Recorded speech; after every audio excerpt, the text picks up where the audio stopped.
Hello, everybody, and welcome back. So, today is going to be part one of two for pantomime and mime. This is just a quick introduction.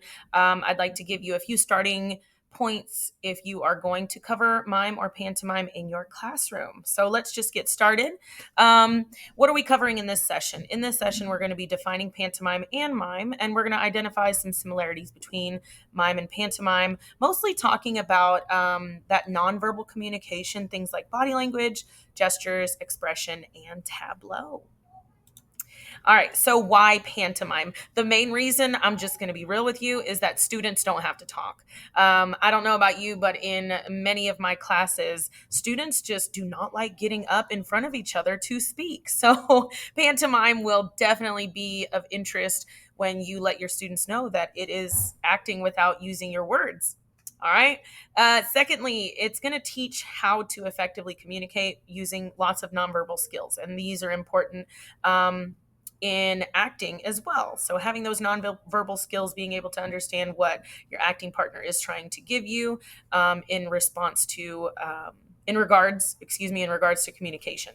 All right, here is just a thought. The words mime and pantomime, those are used interchangeably, but they are two different arts. I'm going to be honest with you. When I'm talking about mime, in my classroom, I'm referring to the person, right? Just to give students an easier way to grasp it. So mime is referring to the person. And then pantomime is the activity or the action. But you can do it however you want. I'm just going to go over some of the book definitions of what mime is and what pantomime is. All right, so we have mime and pantomime. When we're looking at mime, that definition is usually the silent art of using body movements to create the illusion of reality. All right. And here we have Marcel Marceau, who is known as the master of mime and pantomime. I cover a long lesson in my classrooms normally on just Marcel Marceau. If you want to look up videos, YouTube has a plethora of videos that you can look up for Marcel Marceau. And it's really cool. Students are, they see him do like his moonwalk thing and they're like, oh, Michael Jackson. And I say, no, they met before and he taught him some things and he was inspired by him. So it's a cool little connection that they make all on their own. So we have mimesis, I'm messing that up. Mimesis or mimesis. Y'all, tell me how to say that properly. Don't laugh at me, okay? So that's the Greek word for mime, and it's to imitate an activity. Mime it's all about movement. So when you think about mime, it's movement.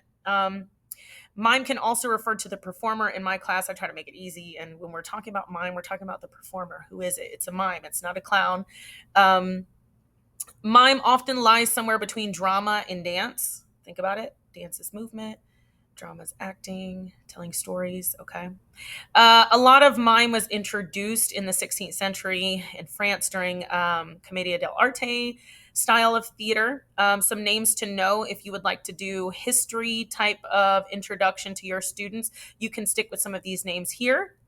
Father of mime, you got Jean Baptiste. So if you'd like to start with history, these are the names to know. If you'd like to start with the history and then move on to, talking about movement and Commedia dell'arte, you could do that as well. I thought this was really cool. To be successful, to be a successful mime, you must understand not only how to do an action, but why you're doing it. All right.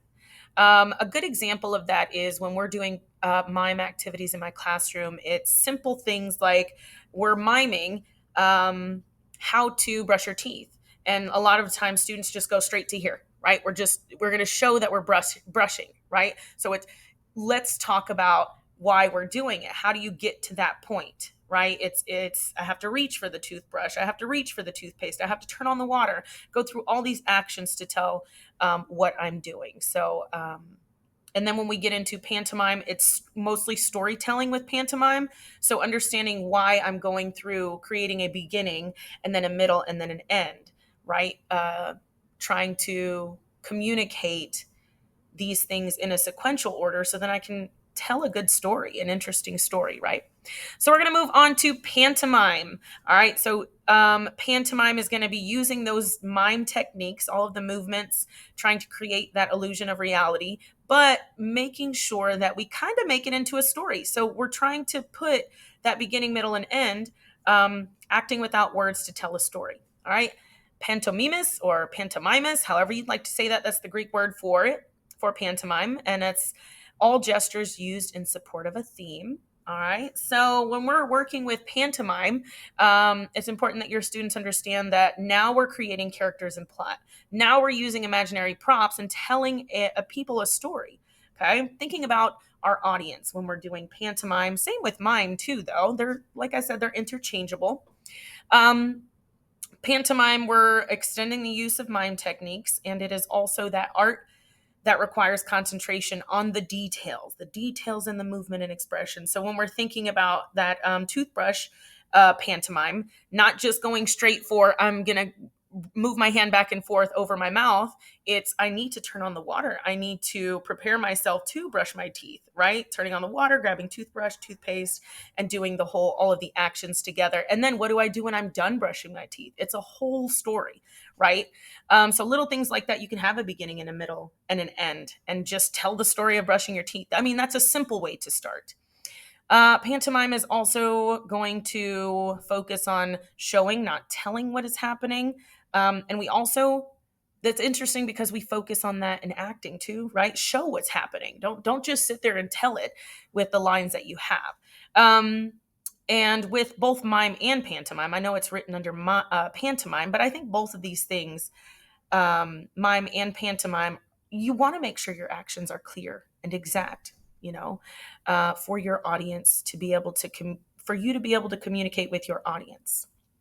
Both things also portray characters and scenes through facial expressions and body language that an audience can easily understand. All right, so for the last part of this video, let's talk a little bit about nonverbal communication. And if you haven't inserted any nonverbal communication in your classroom, mime and pantomime is a good place to go ahead and talk about all those things and have some good activities with nonverbal communication. So we're going to start with body language. So I like an easy definition, love a good easy definition because it's easier for students to understand. So body language, when your body tells the story. When I'm teaching anything about body language, I like to bring up pictures of people with a feeling that you can clearly see from their body. I like to go for the feeling of really sad, really excited, and bored. Those are really distinct body languages that can be understood through a picture. So if you want to do that, that's really cool. Gestures are another form of nonverbal communication. I like to define that as when you move a part of your body to express an idea. And here's a quick activity I like to do with my students when introducing gestures. I ask my students to please show me each one of these, and it's a really quick activity. Ask my students, what are some ways that you can show a gesture for yes? And I get a thumbs up, I get a head nod. What are some gestures for no? I get a thumbs down, I get a X or a head nod, right? The other way. What are some gestures for stay away? That's a good one. People put a hand up or a move back with their hands, a gesture. All right. So that body language and gestures. And then we have facial expressions and tableau as our last two things we're going to talk about for nonverbal communication. Last two. So facial expressions, this is really good because when you're doing mime and pantomime activities, your facial expressions are going to help tell the mood and the feeling of that story, right? So facial expressions, I like to define that as the ability to express feelings or emotions with your face. And then when we talk about your body expressing feeling or emotion, then that moves into the discussion of body language. Lastly, we're going to talk about tableaus. And yes, our tableaus are frozen, but you can easily start a mime or a pantomime scene with a frozen tableau. All right. So tableaus are going to be a frozen picture that you create with your body. And it's got to be an interesting frozen picture because we're also using tableaus to tell stories. So if you're ever mixing tableaus in mime and pantomime, I would suggest starting scenes with tableaus or ending a scene with a really nice tableau. Finally, I'm just going to ask that you reflect on a couple things before we end this video today. Can you think of students who might benefit from a lesson where they don't have to use words? I know there's one or two that you can think of. Ooh, this would be great for that student. Okay. Another one, why is nonverbal communication important for students to learn? I wish we can have this conversation in person because that's a really good one. Nonverbal skills, being able to pick up on those, being able to deliver those to other people. It's a really important skill to have.